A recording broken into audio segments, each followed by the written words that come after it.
Maverick News presents.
Maverick News.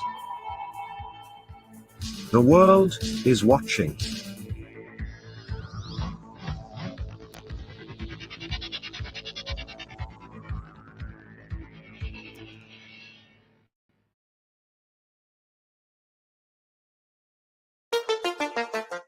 The New World Order. Government overreach. The Great Reset. Mainstream media lies. Now more than ever, independent voices are needed. Donate now at freedomreporters.com. That's freedomreporters.com. Maverick News. The antivirus program for your mind.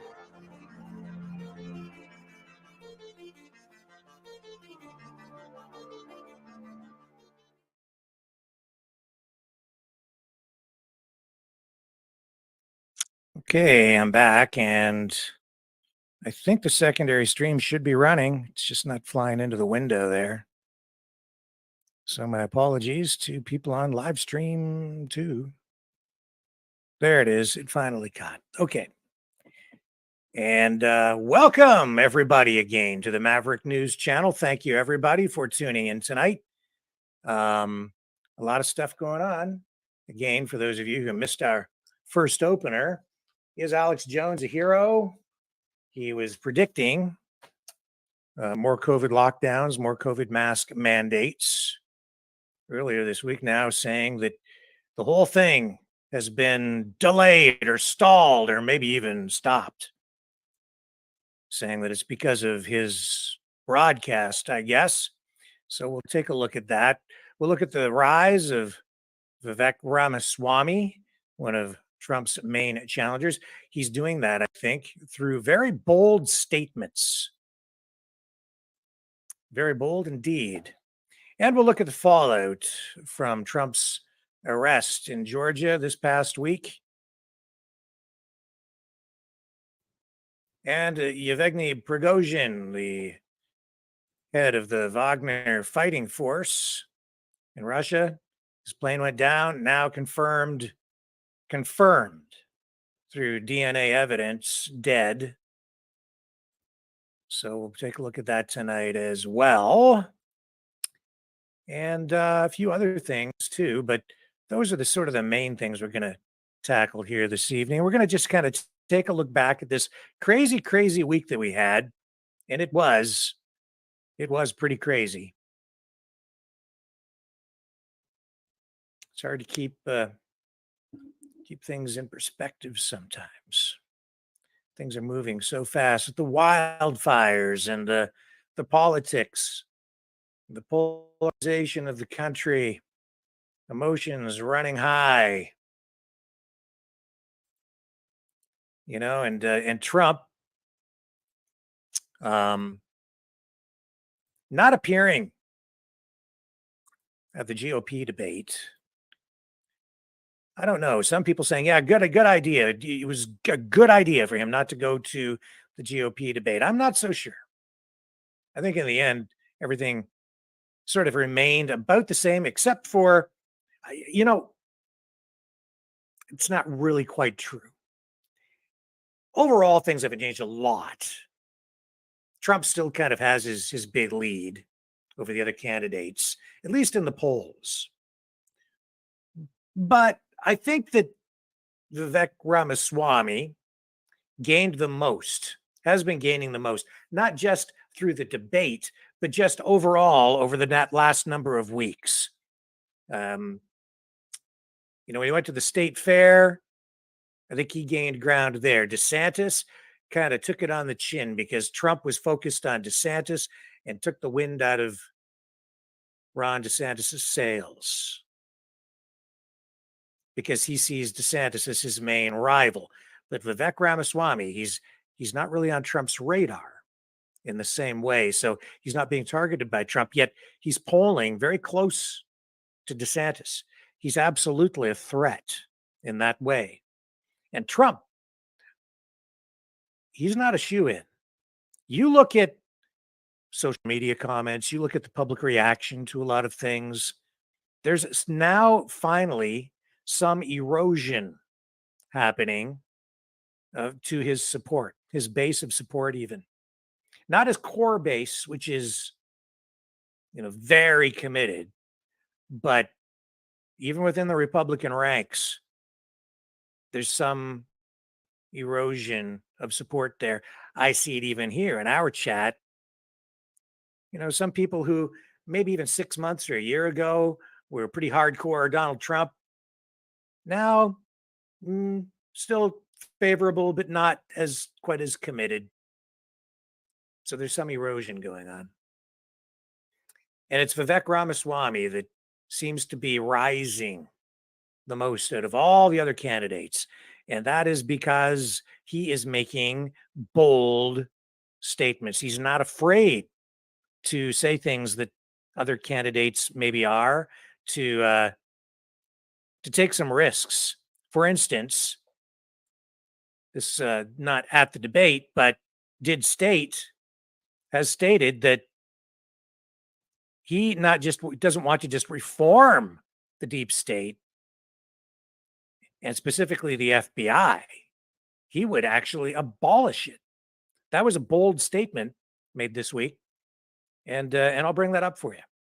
Let's listen to what he has to say about that. This is the kind of stuff that I think is really resonating with some of the GOP. Well, I wouldn't say people within the GOP, and even with some of the Trump base, because he's sounding very conservative. He's sounding almost like Trump in some ways. Just his language is more polished,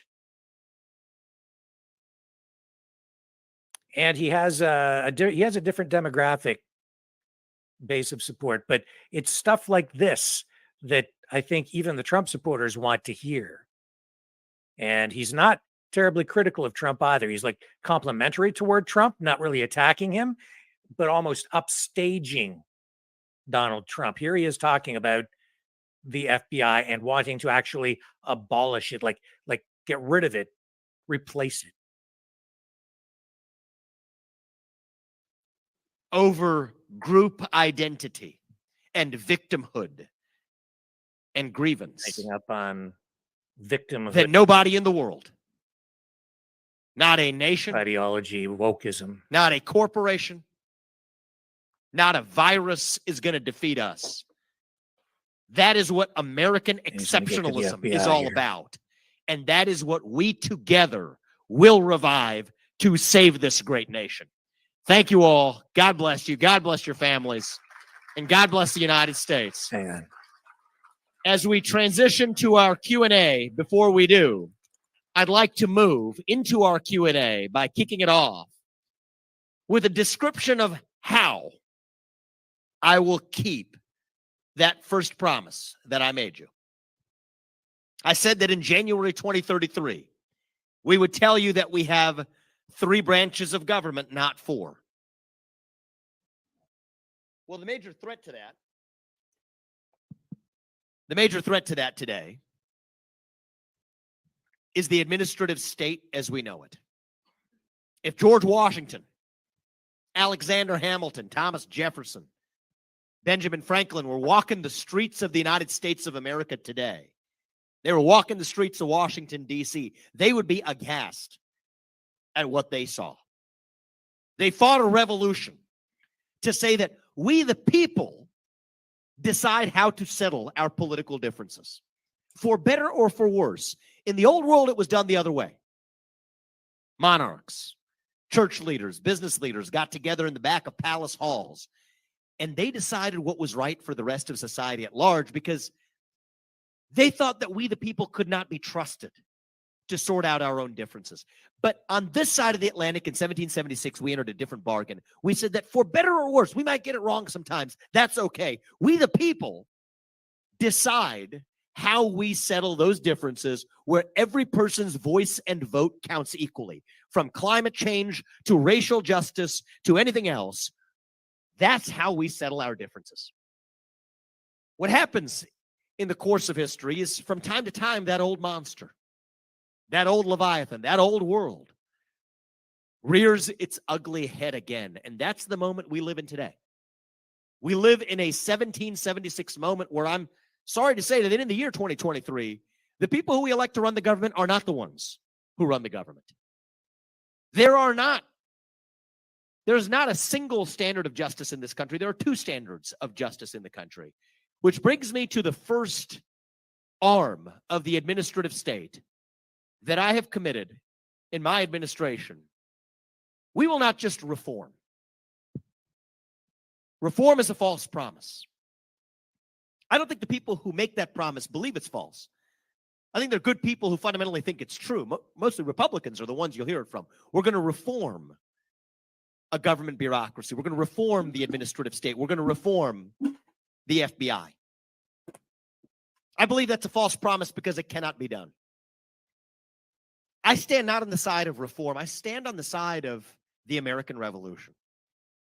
And that is why today I am announcing formally our plan not to reform the FBI, but to actually shut it down in a way that restores the integrity of our constitutional republic.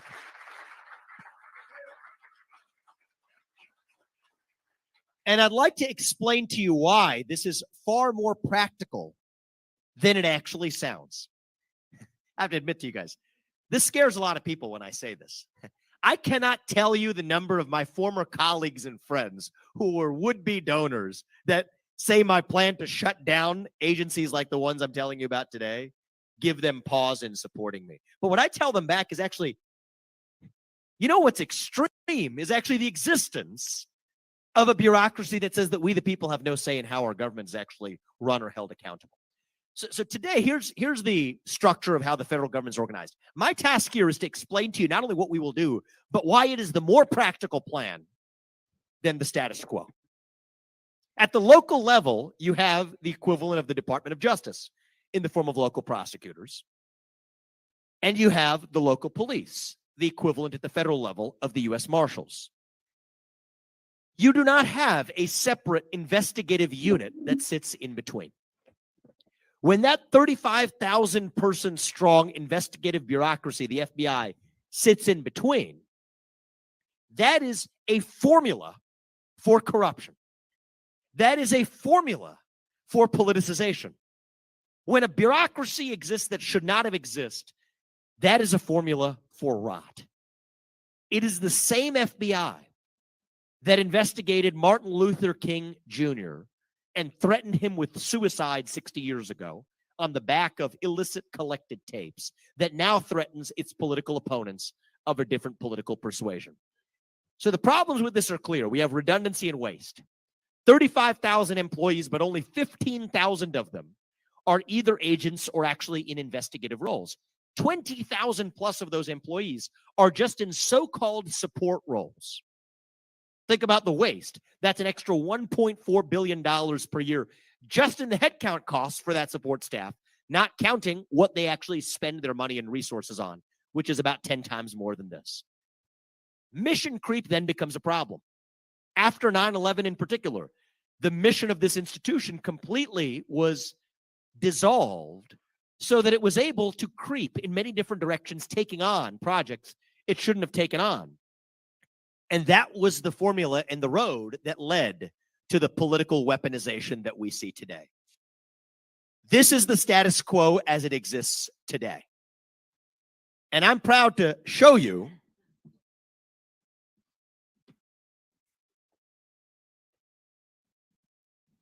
this is how it will look by the end of 2025, the end of my first year of my first term.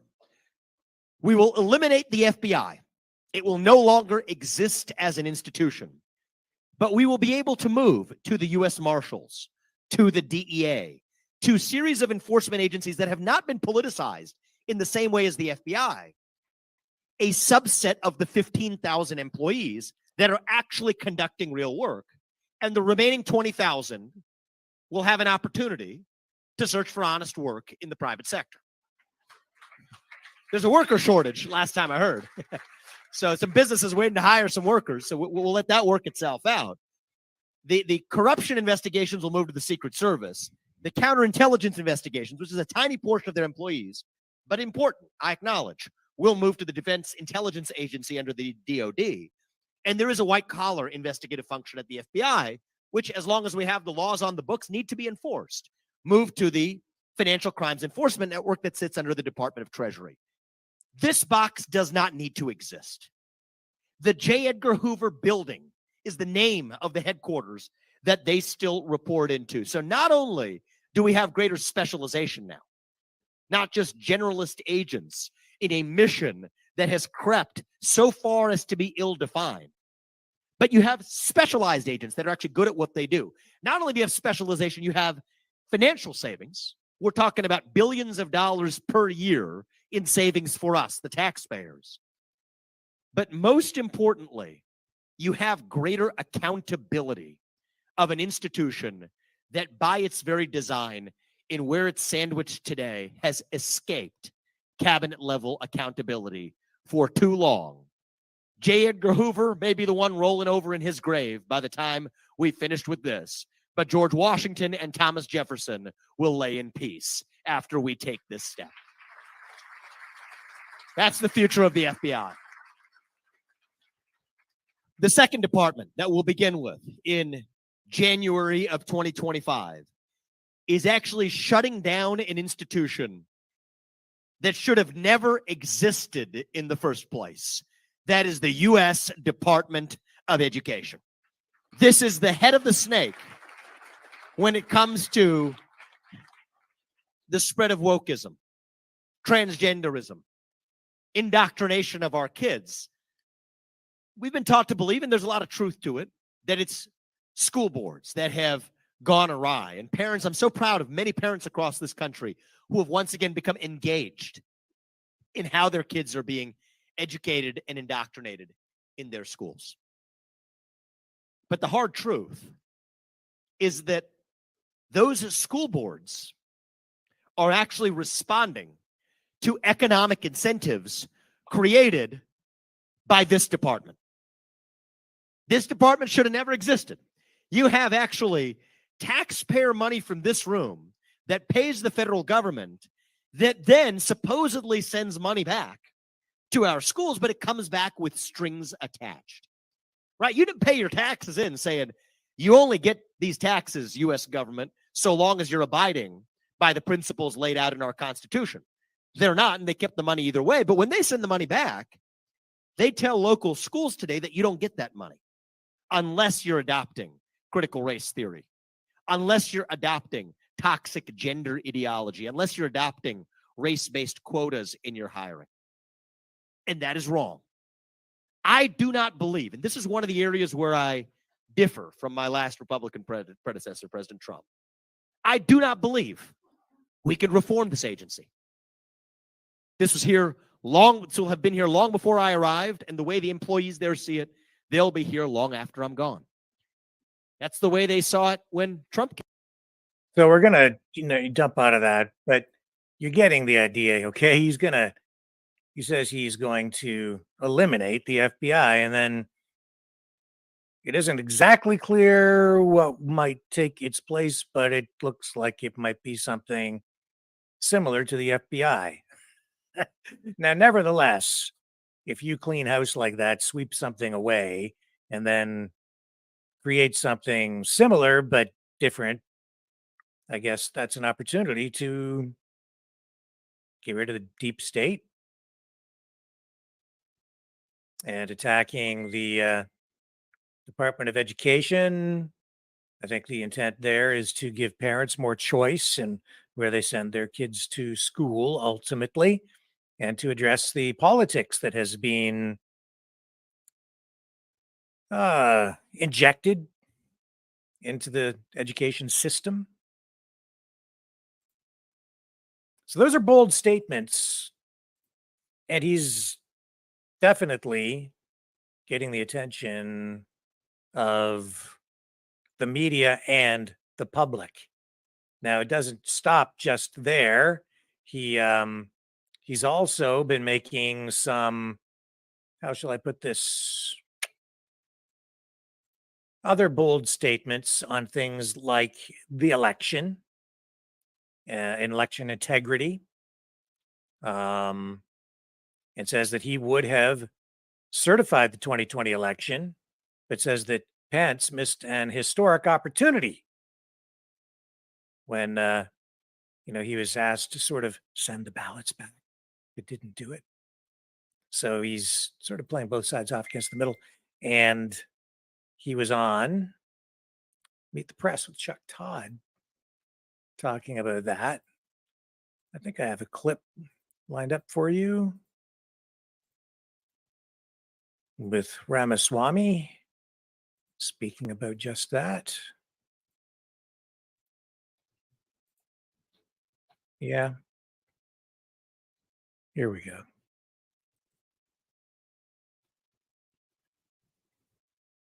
Okay.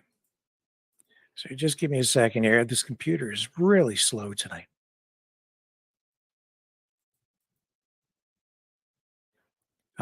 Here's Vivek Ramaswamy on Meet the Press. Sundays are always, a day of politics on TV.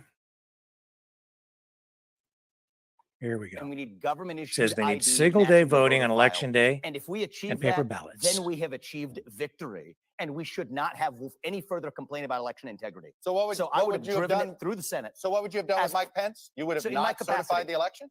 So in my capacity as president of the Senate, I would have led through that level of reform. Then on that condition, certified the election results, served it up to the president, Yeah. President Trump then to sign that into law, and on January 7th, declared the re-election campaign pursuant to a free and fair election. I think that was a missed opportunity, but that's the kind All of right. spirit we're going to need to unite this country rather than Right. sweeping those concerns under the rug. So those are issues that seem to be working for Vivek Ramaswamy. What about Donald Trump? Well, this past week, of course, he turned himself in at the Fulton County Jail, and they took his mugshot. Let's bring his mugshot up again, shall we? I think he's still in here. Yep, we had this thumbnail for one of our videos this week. I think it was last night, actually. And there's his mugshot down there as part of that thumbnail.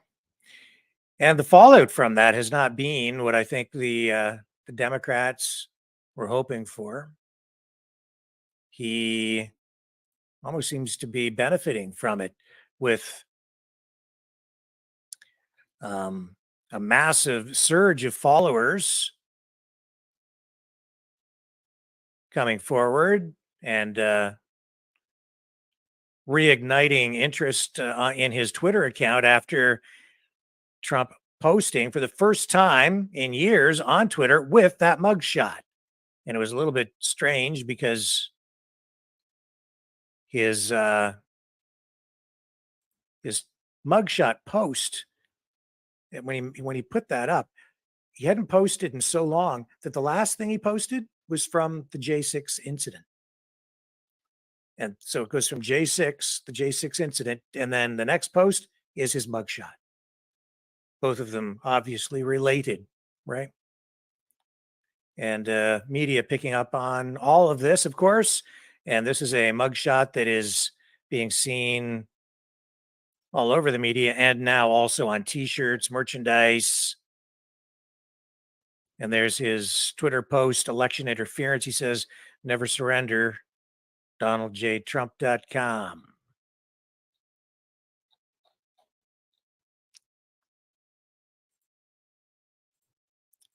And once again, we covered him the day that he turned himself in, and as I said, it felt very much like covering the O.J. Simpson Bronco chase. Whenever he deals with one of these matters, and he actually ends up turning himself in or being arrested, whatever, it's like it's a day of taking video of Donald Trump riding around in his presidential convoy, then flying on his plane, getting out, another procession with the Secret Service vehicles and everything to his destination, and then there he gets in his SUV and he's riding along again, and people commenting. It seems almost mindless, honestly, some of the coverage. But that's news today. And now Donald Trump is getting back in his SUV, and now he's getting on his plane, and now he's flying back to Mar-a-Lago. Also, Yevgeny Prigozhin, the head of the Wagner Group, DNA has now confirmed that he was among the victims in that plane crash that we told you about this past week. We showed you the footage. And in Russia, the officials there say they have now conducted tests, DNA tests, And they have confirmed that he was on board that plane, and they say that it is him. He was there. They've confirmed his identity. He is dead. And all kinds of speculation about what might have happened. Was it an accident? Was it taken down by a missile? Did Putin have him assassinated? Officials in Moscow are strongly denying those claims. During the Republican debate, all candidates debate, I think it was Nikki Haley who came right out and said that Vladimir Putin did assassinate Yevgeny Prigozhin. And of course, if you have not been following that story, he's the head of that private military group in Russia, the Wagner Group, which has been actively involved in the conflict in Ukraine. But then we saw that procession of Wagner military vehicles heading to Moscow. It was described at the time by some as some sort of mutiny, or maybe even a coup attempt. Not really clear what it was, but whatever it was certainly an embarrassment to Vladimir Putin, which is now what is giving rise to all of these rumors, this speculation that it is Putin who had Prigozhin killed.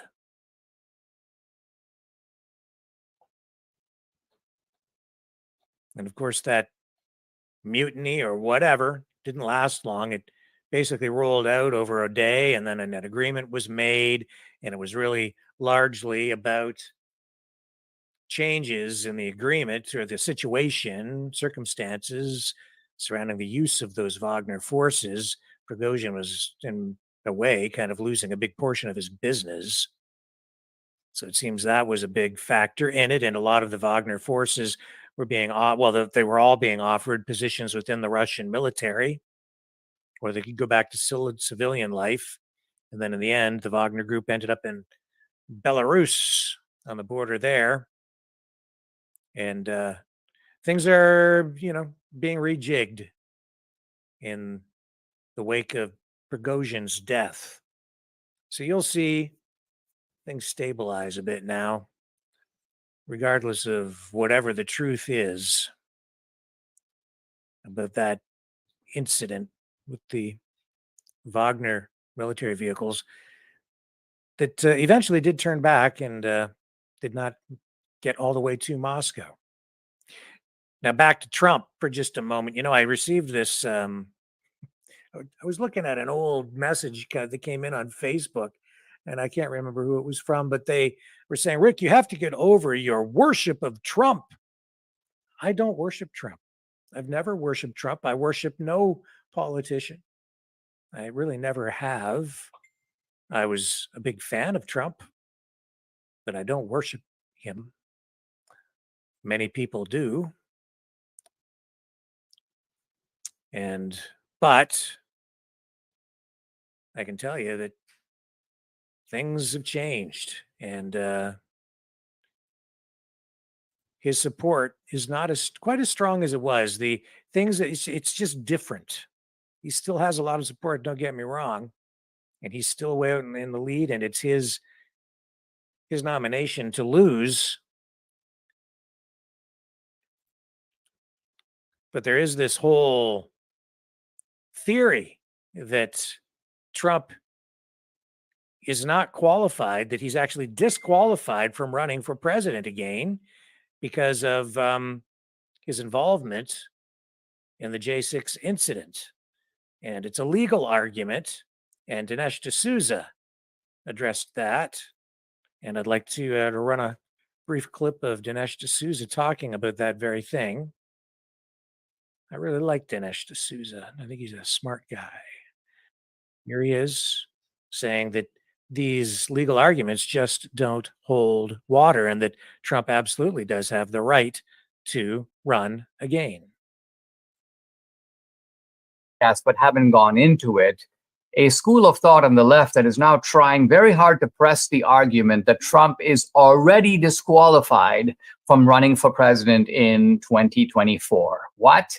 So this is a school that seems sort of radical in its claim. It's claiming that you don't have to wait for these trials to proceed. You don't have to wait for Trump to be convicted. You don't have to wait for judicial rulings that Trump is to be jailed, where he either cannot or finds it very difficult to run or is somehow barred from running. None of that. Trump is disqualified from running now. He's ineligible to run in 2024 already, based upon something that's in the Constitution. So who is making this argument? Well, probably its two most prominent advocates are the Harvard law professor Lawrence Tribe and a Republican, or maybe former Republican judge. This is a longtime judge on the U.S. Court of Appeals. His name is J. Michael Luttig. They did a recent article, these two, in The Atlantic together, and they drew on some scholarship by two professors, William Bowdy and Michael Stokes-Paulson, essentially making the same argument. So what I want to do is focus in on the argument, and to do that, I'm turning to an interview with J. Michael Luttig in The New Yorker, in which he discloses what is the basis of his thinking. Now, what is he trying to parse or to explain or to interpret? Well, answer, he's trying to interpret Section 3 of the 14th Amendment in the Constitution. And Section 3 basically says this: if there's any official who has taken an oath to support the Constitution, and if that same official, quote, shall have engaged in insurrection or rebellion against the same, or given aid or comfort to the enemies thereof, then you're not eligible to hold office. And essentially what Michael Luttig is saying in this interview is, there you go. Trump did in fact take an oath to support the Constitution. Trump did in fact engage in insurrection or rebellion against the same. And Trump did give aid and comfort to the enemies of the Constitution, who, this is presumably the people who went into the Capitol on January 6th. Now, Luttig is asked in The New Yorker the question, okay, this is what the Constitution says. The Constitution, however, was based upon, at least this amendment, the 14th Amendment, came after the Civil War. So when they were talking about an insurrection or a rebellion, they were talking about an armed effort to overthrow the U.S. government and break the country into two. In what sense is what Trump did comparable to that? And Michael Luttig here has to back off a little bit, and he says, well, it depends on how you interpret these terms. He agrees that these terms are not self-interpreting. There has to be a factual finding that Trump engaged in insurrection and that Trump engaged in rebellion, and that Trump gave aid and comfort to the enemies thereof. But what he says is, look, you don't need legislation or laws to block Trump from running again. Basically, the Constitution has spoken pretty clearly. So you need a clear determination of what Trump did, but that will be sufficient. And he gives the example. He says, well, for example, the Constitution says that you need to be 35 years old to run for president. Well, you don't need a law to support that. The Constitution is clear enough. Now, he admits that engaging in insurrection or rebellion is not as clear as being 35 years old. And so he says, but nevertheless, he says, election officials around the country have the right to interpret the Constitution and say, yeah, in my opinion, this official, Trump, who took an oath to support the Constitution, did in fact engage in insurrection or rebellion. Now, you can see right away the problem with this, which is that are you going to have election officials determine for themselves, hey, guess what? I'm going to keep Trump. I'm the Secretary of State of Georgia or Pennsylvania. I'm going to keep Trump off the ballot. He's an insurrectionist. I'm not going to allow him to run. This would be crazy. Think of the implications of that. In fact, Republican officials could do exactly the same. They could pull Joe Biden off the ballot for the same reason and say, listen, he sold out the country to foreign enemies. That's a form of insurrection. He's violated the 14th Amendment. I'm not going to put him on the ballot in Texas. So a prominent judge and a professor at Stanford, Michael McConnell, has said, listen, this is nonsense. He said that there's a statute that Congress enacted. It's 18 USC 2383. And it is pretty clear in defining a little more clearly that if someone has participated in a rebellion or insurrection, then those found guilty, quote, shall be incapable of holding any office under the United States. So this is a whole different matter. You have to be found guilty of rebellion or insurrection.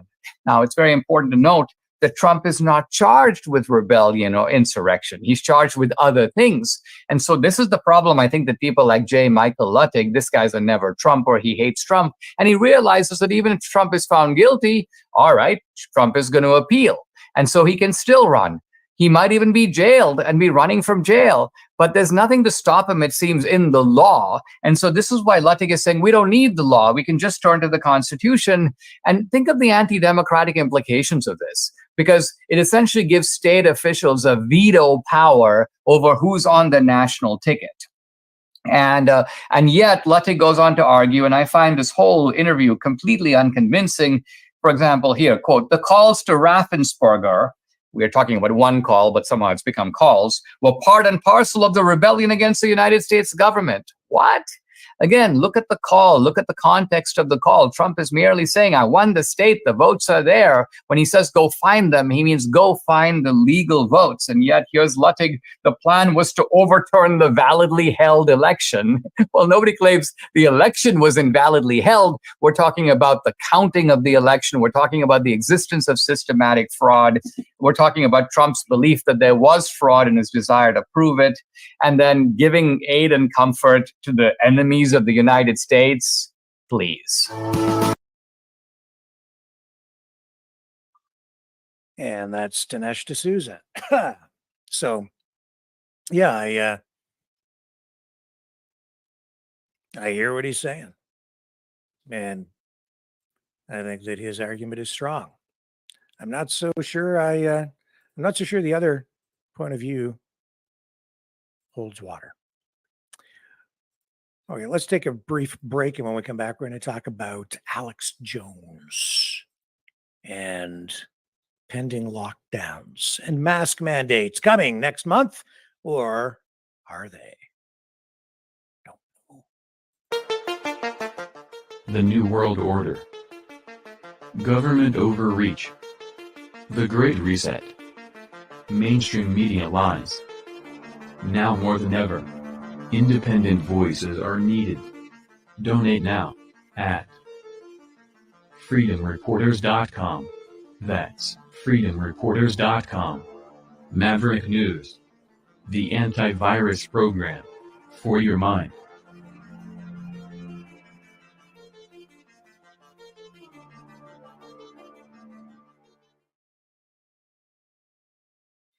Okay, so Alex Jones came out over the past week and predicted there would be more lockdowns and mask mandates, that they were coming back in September. It was a bold statement. Bold, just like Vivek Ramaswamy, only bolder. A lot of bravery there on Alex Jones's part, making a statement like that. And Chris Sky was on InfoWars over the past week as well. And he also made that prediction. He's touring the US right now and is carrying that message, or has been. But now things have changed.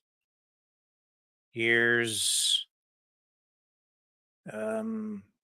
a mass email going out from Alex Jones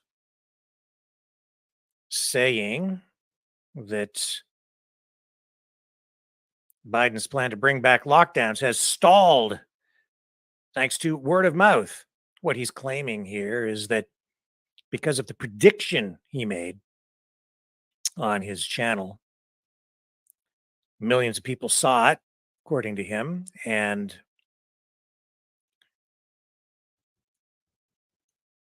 as a result, the government has decided to roll back its plans to bring the mask mandates back.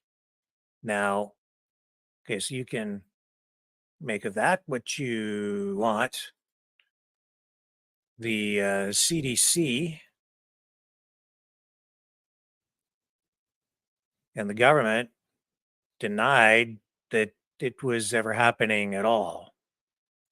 So we know that the Transportation Security Administration managers there were told August 15th that by mid-September, they, along with airport employees, will again be required to wear face masks. That's the claim that one of the claims that Alex Jones made, and that by mid-October, the policy will apply to travelers as well. And in addition to that, the managers were told that COVID-19 lockdowns would be back by December. So that's what Alex Jones was saying. So apparently the government has come out, TSA has came out with a statement saying that no such announcement was ever made. An agency spokesperson for the Centers for Disease Control and Prevention has issued a now expired travel mask mandate in 2021, also refuted those rumors. The claim originated on, actually, this goes back a little bit, all the way back to August 18th. And then Chris Sky also doubling down on this just within the past week. So the government's just basically saying, nope, no such thing was ever going to happen. Although they did run some media clips on InfoWars, which did not make exactly these claims, but they did point to certain organizations that seemed to be on the cusp of bringing mask mandates and other measures back.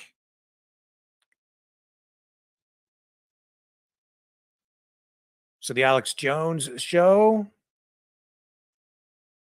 again on the edge, trying to predict tomorrow's news today, and still claiming that this was a thing that is absolutely going to happen, pointing to the two new COVID variants, EG5 and BA.2.86. And as I said, you can't make this stuff up. If you take EG5 and look at it backwards, it's 5G. It's 5G. Does somebody have a sick sense of humor? Because, of course, some people believe that if you get the thing in the arm and you're exposed to 5G, really, really bad things will happen to you. And so here they are calling it EG.5. Wow. So as of August 23rd, according to the government, the latter had only been reported in Denmark. This is the BA.2.86. South Africa, Israel, the US, and the UK. That from the CDC. Health Canada confirmed that as of August 18th, no cases have been detected here in this country. But Canada has seen a steady increase of EG5 cases. World Health Organization reported that in early August, its risk to global public health is low. So, according to the government, COVID-19 hospital admissions are rising.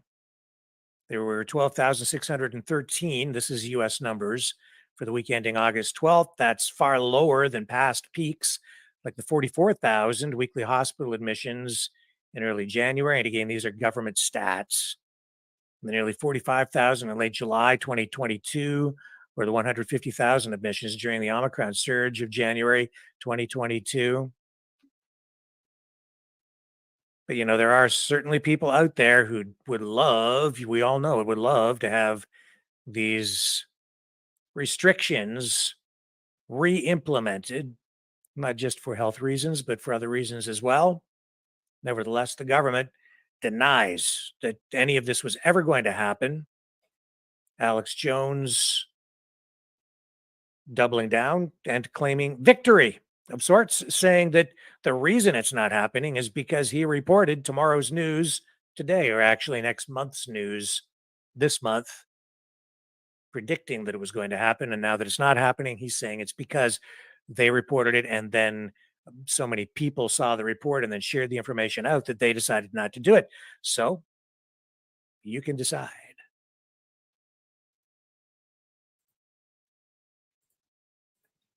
In that way, some people are viewing Alex Jones again as something of a hero. And I took note of the American Liberty Awards. And I believe this is Matt Baker. He's a comedian nominated for Best Comic at the American Liberty Awards this month.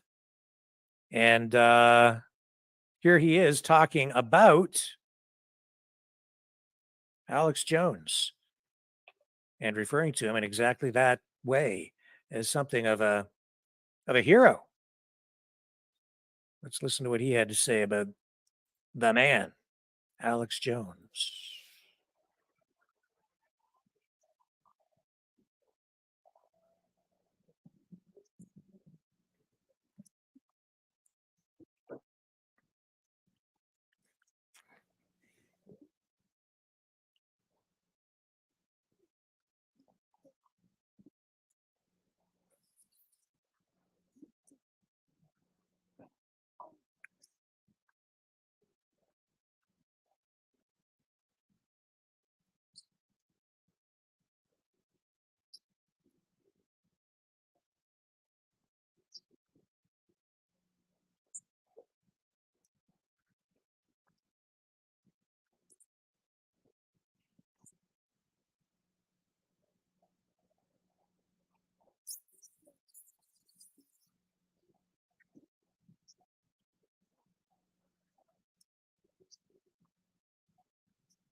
Anyway, I just wanted to share that with you.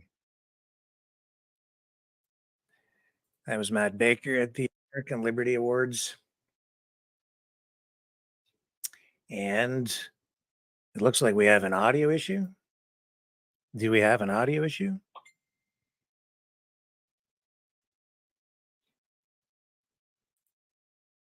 Or not? Can you hear me all right? Tell me in the chat. No audio on the video. Well, that's weird because I could hear it. Okay, well, sorry about that, guys. I'm not going to bother requeuing it. It was Matt Baker, and he said that he loves Alex Jones. That's strange. I don't know why I didn't pick up the audio because it was certainly up. Yeah, let me check that. You guys.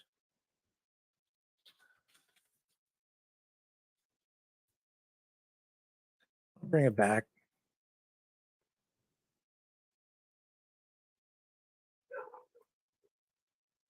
Let me just requeue him.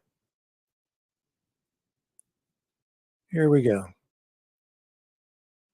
Here we go. I'll bring him back. Don't worry. Here he comes. Let's see if we can get the audio this time. And I'm going to roll this, and you guys tell me if you can hear him. All right, and there's the clip. Can you hear this?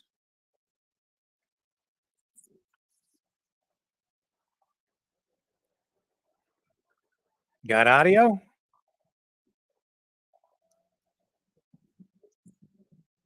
Can you hear him? Can't hear that?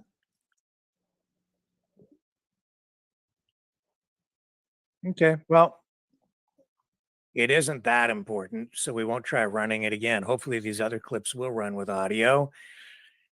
Enough. Enough trying to do that. What else can we talk about tonight? I'll tell you what, I'll take a little break. I'm going to test a couple of things over the next 30 to 60 seconds, and I will be right back.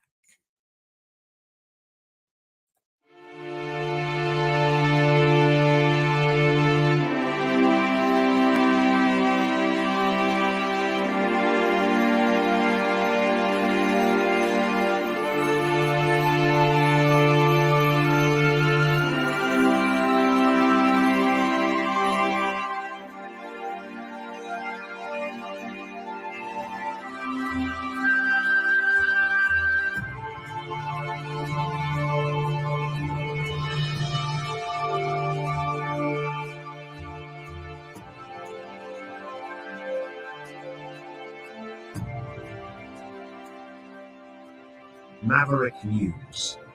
The world is watching.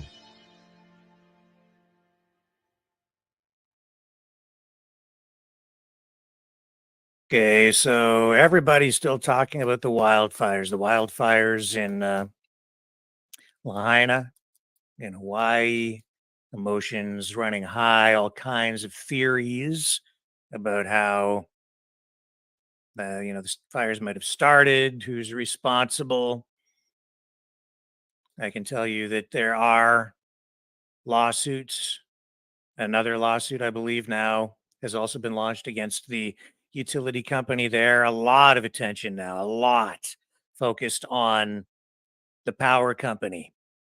Some 800 hydro poles were damaged in the Lahaina incident.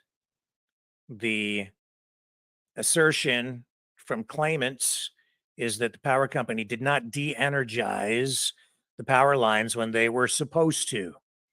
And when the high winds hit, some of those power lines came down, remained energized, were sparking, and caused fires in various locations. Not only are we talking about 800 different hydro poles, we're also talking about some 300 substations, apparently, is what I read today.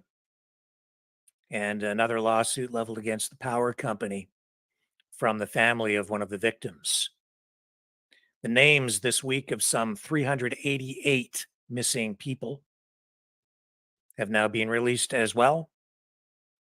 That is to, I think, give some, I wouldn't say, I don't know. The investigators say they feel that by releasing those names, it will assist in their investigation as they try to locate missing people. I'm seeing all kinds of crazy numbers being reported. For a while, if the reports were that there were about 1,000 people missing, and now I'm seeing claims as high as 2,400. But I don't put a lot of stock in anything until I get confirmation. So I do know that 388 names were released, and there may be more people than that still missing. And just over 100 people have been confirmed dead, and some 388 still missing. So the search for those people continues tonight. In Canada, the wildfires in the north and the west, they continue. There's been a heat warning in place for a number of areas in the Northwest Territories, including one community where wildfires are blazing just about a kilometer from the town's center. Environment Canada and the government of the Northwest Territories has issued 5 heat warnings today for Fort Liard, Fort Providence, Fort Simpson, Wrigley, and the Hay River regions. There are air quality issues in Vancouver tonight. So there are concerns there. These warnings come as the territorial government turns its attention to the communities around Hay River.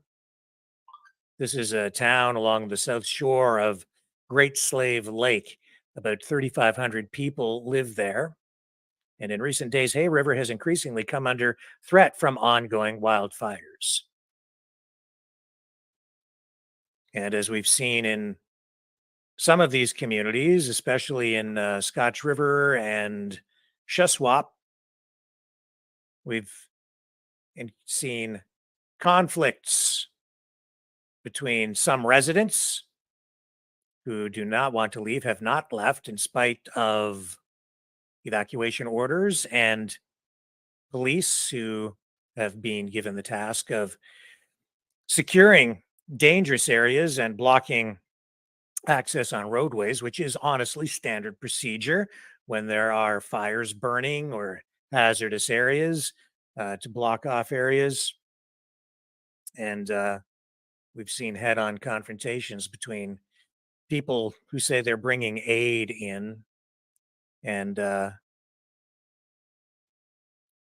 can certainly understand the concerns that people are having there, and it's giving, how shall I put this?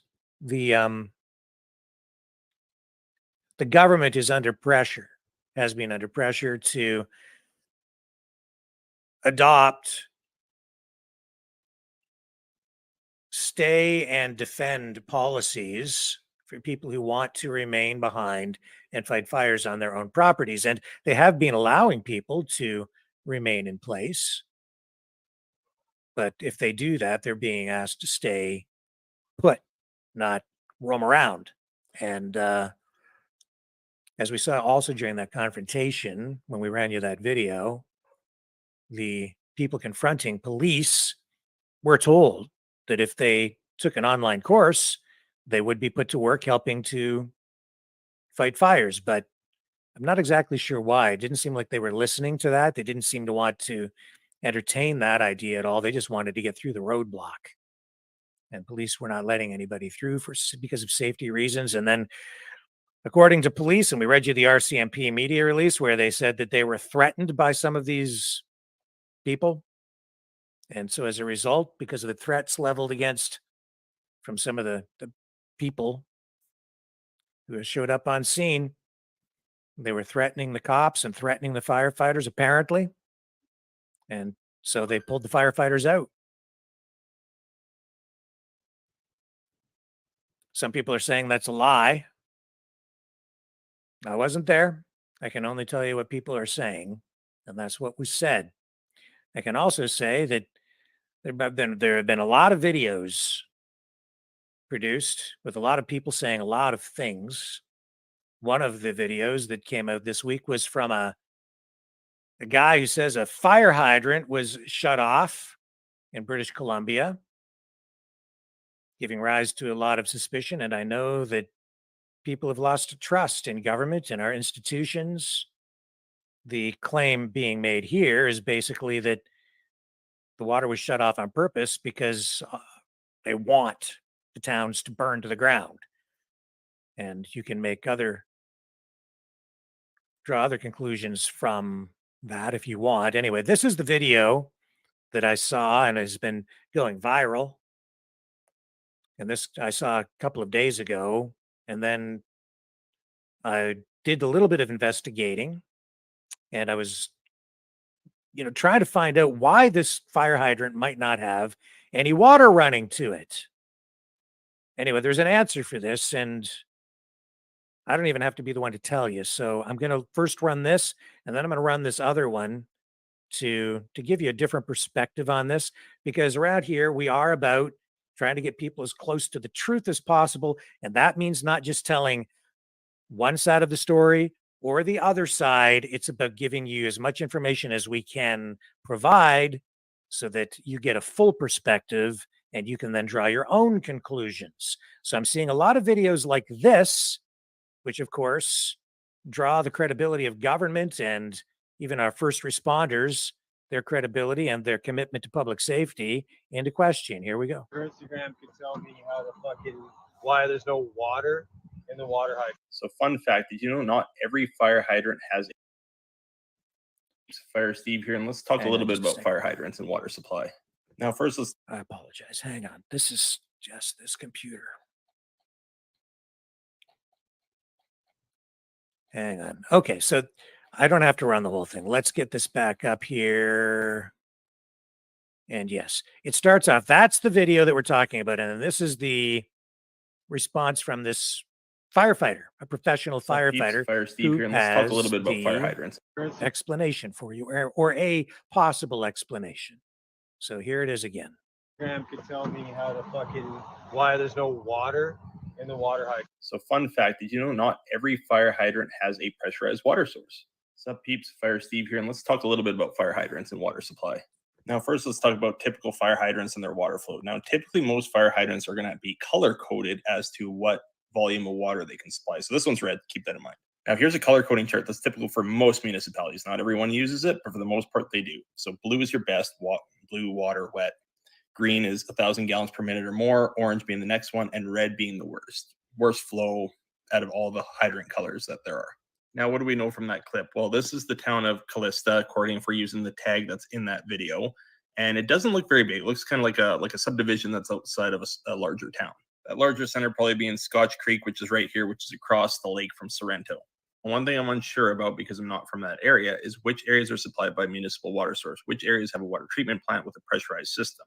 Because why that's important is some areas will run off something called a dry hydrant.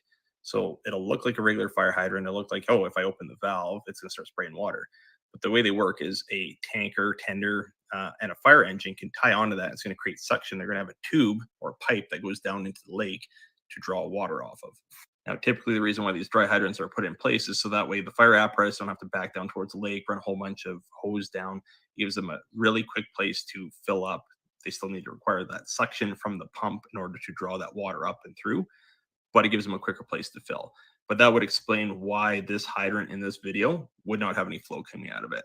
Some of the other reasons could be too that if it is tied into the municipal system, that the water treatment plant was down.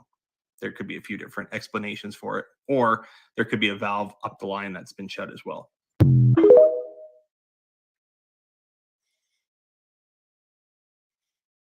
So there's an explanation. Could be a lot of different things. Again, let's take a little break here. We'll come back and reconvene on the other side of this.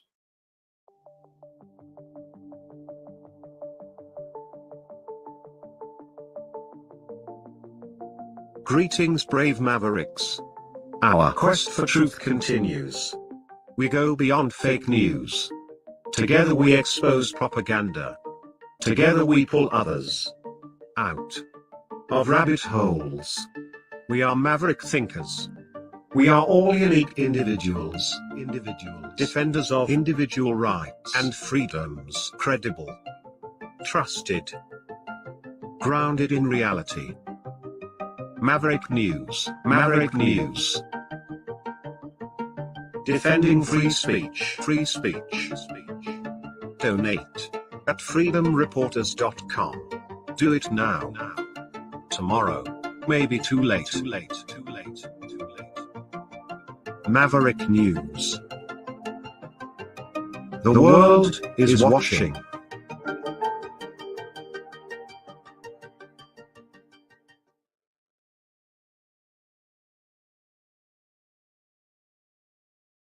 This was also kind of a rough week because we lost Sheila Lewis. She needed a transplant. She was denied that transplant because she did not consent to being vaccinated. And that is a government policy in Canada still today. So efforts were underway to raise enough money to pay for her operation. in the United States, where she did find a hospital and a doctor who was willing to perform the operation she needed, but never got that far.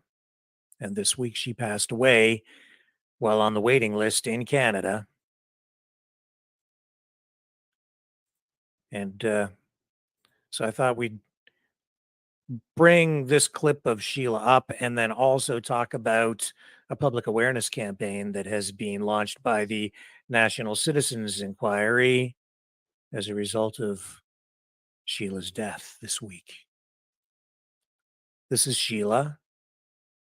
We've told you about her many times. And, well, let's just listen to what she had to say during the NCI. And I'm going to plead with you, please. Please, for the love of God, give people their transplants.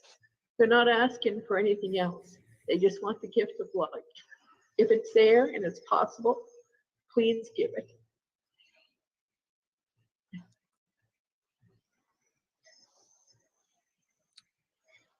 I don't want to die. God help me.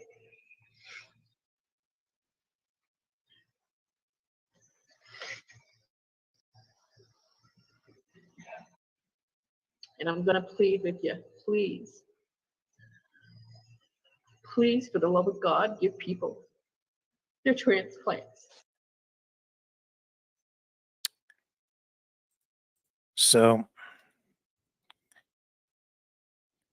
Michelle Leduc Caitlin with the NCI has produced this statement saying that the NCI has This Is Canada flyers now available in honor of Sheila Lewis, who recently passed away this week. And we'll bring this up so that you can find out what that's all about. Hello again, everyone. I am back out on the streets of Ottawa with my This Is Canada flyers. I am highly motivated today to get out and make sure that the testimony of the National Citizens Inquiry is shared, is watched. And my motivation today is the passing of Sheila Lewis. So for those of you who haven't yet watched her testimony, who don't yet know her story, she is a brave Canadian woman who was denied a life-saving organ transplant for a long time, and only because she would not submit to the experimental injection known as the COVID-19 vaccine. She testified at the National Citizens Inquiry, and her testimony is possibly the most heartbreaking thing I've ever seen. And it is up to each one of us to find the moral courage to bear witness to her testimony and then to share it, to make sure that everyone in this country knows this story, knows the story of what happened here in Canada and how we lost our compassion, how we lost our humanity. So today, I'm asking you to go to nationalcitizensinquiry.ca/testimony, print out these flyers. You can now find them in French as well, so we can get this story across the country. Print out the flyers, go door to door, put them in people's mailboxes, maybe put a note on the back with Sheila Lewis's name. Watch Sheila Lewis, search for Sheila Lewis. You'll find her front and center among the many brave, courageous witnesses that testified. But today, I ask you to honor Sheila Lewis by watching and sharing her testimony. For the National Citizens Inquiry, I'm Michelle Leduc Catlin.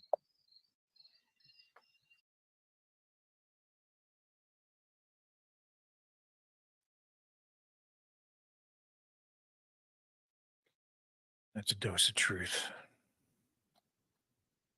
That's for sure.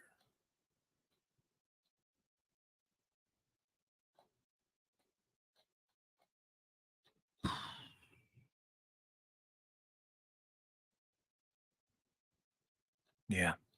Stand for truth. Real truth. Don't trade one set of lies for another. Stand for real truth. That's how we get back.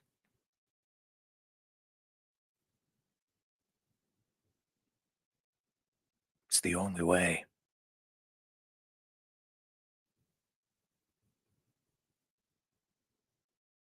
I'll be right back.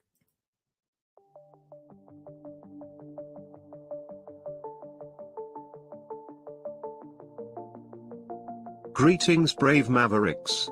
Our quest for truth continues. We go beyond fake news. Together we expose propaganda. Together we pull others out of rabbit holes. We are maverick thinkers. We are all unique individuals, defenders of individual rights and freedoms, credible, trusted, grounded in reality. Maverick News, Maverick News. Defending free speech, free speech. Donate at freedomreporters.com. Do it now. Tomorrow may be too late. Maverick News. The world is watching.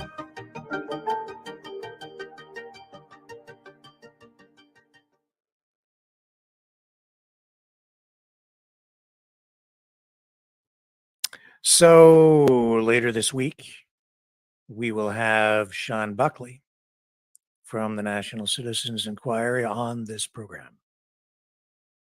I believe that's happening Tuesday. So we look forward to that interview.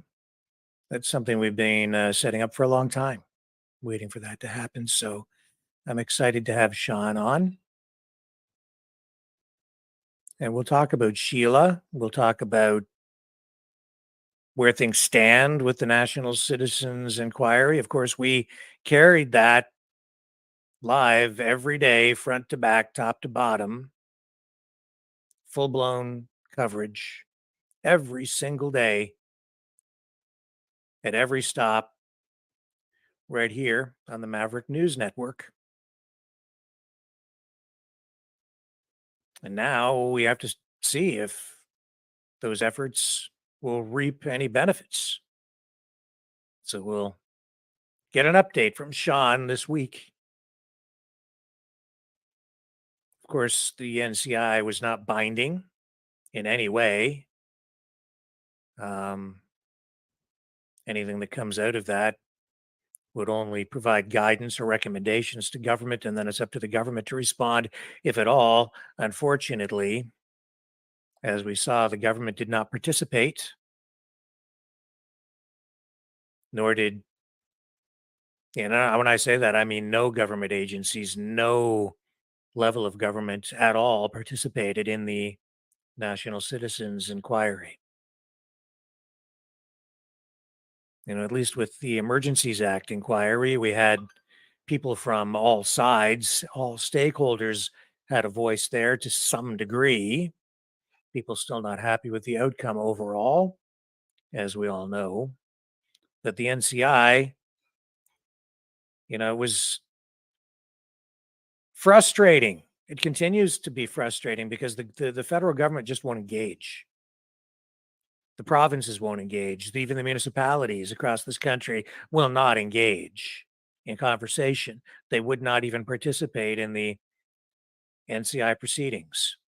Now, there were some issues, I guess, with even, sort of within the NCI. Some people had some procedural concerns. There were some concerns about Preston Manning, sort of the figurehead, taking an additional role on, a paid role with government out in, I believe, Alberta, where he was paid to run a separate inquiry out there. So there were some people who were concerned about the overall look of that. But, overall, it seemed like it was a very well run inquiry. And a lot of stories, and I think a lot of truth came out of it. I think for the most part, most of the testimony that came out was, how shall I put this? It was personal accounts, you know? It wasn't just experts. It was people telling their stories, how the government response to the pandemic affected them and their lives, their jobs, their families, their kids, their schools. And I think even just that made it a success because at least it gave voice to the voiceless in that way. Because with all the censorship that has taken place, people who otherwise would have no other way to express themselves and their concerns and their stories, the NCI provided that. And that alone made the whole thing worthwhile. And in our own small way, we helped with that, I guess, because we had you guys here. You were participating and providing feedback through the chat and the call-in portions of the program that we had. And then we were able to distribute the NCI to many, many, many, many, many more people and get the message out to an even broader audience than they would have been able to do on their own. So I was glad we were able to do that and participate. And speaking about the impact on kids, I was speaking to a friend, and I won't mention names here today in a phone conversation, and he has a couple of little girls, and he was talking about all the school they missed during the pandemic. And he noticed because, over the summer, he's been spending, of course, more time with his kids. And he mentioned that their education has been stunted because they've missed so much school. And so he's worried that his daughters are behind on their reading skills and their math skills in particular. So he's making an extra effort to provide some tutoring at home, even over the summer, to kind of bring them back up to speed. But he says, the school board, well, the teachers, even, they don't seem to be either equipped or maybe even just don't care enough to sort of address this. And I would imagine that all the teachers across all the grade levels are running into issues with regard to exactly this. Kids missing so much school that their progress has been stunted. I mean, when you miss a year of in-class learning and you're in grade 1 or grade 2, those are formative years. I don't know how you get that back. The kids are like sponges, when they're young human beings. You soak up information like crazy when you're just a really young kid. As you get older, it becomes more and more difficult to get information into the old noggin. Trust me. I know. What did I have for lunch? I can't remember. But kids, man, they're the ones who have suffered more than we know because it's hidden. You see a kid on the street, I don't have kids in school anymore. When I see kids around, I don't honestly, I don't think much about it because I don't have kids in school. I just see smiling kids out playing. But there's a gap there for all of them, I don't think government fully appreciated what they did to those kids during the pandemic. It's inexcusable. We have almost lost an entire generation because of what the government did, the way they handled the pandemic. The lockdowns, telling kids, oh, you got to stay home, the masks, and just the whole thing. And as a result, you have a whole generation that's almost probably a couple of years behind in their education. I don't know how you make that up, man. If you kind of go from grade 1 to grade 4, and over, a couple of years, you don't have in-class learning, and there's a lot of stuff that you're not exposed to, information, books, math lessons. You think back to those early primary school years, those basic skills that you soak up, reading and writing, right? Reading and writing and arithmetic. And if you don't get that then, I remember that I got sick when I was a kid for about a week, and I missed some key lessons in math class in like grade 2. And because I missed those lessons, I struggled for a long time, over the next couple of years, because there was always this gap that kept coming up in the math classes. Took me a while to kind of catch that up and fill in that gap, because it's like a domino effect, right? So just from that little experience, I know what that can be like. And I have a lot of concerns about where we're going to end up with our children and their education, or lack thereof, in the years ahead. It won't just affect us, in the short run. I think the kids who went through this, they're going to suffer in a variety of different ways years down the line. The ones who aren't able to kind of fill in that gap. Very, very difficult for kids.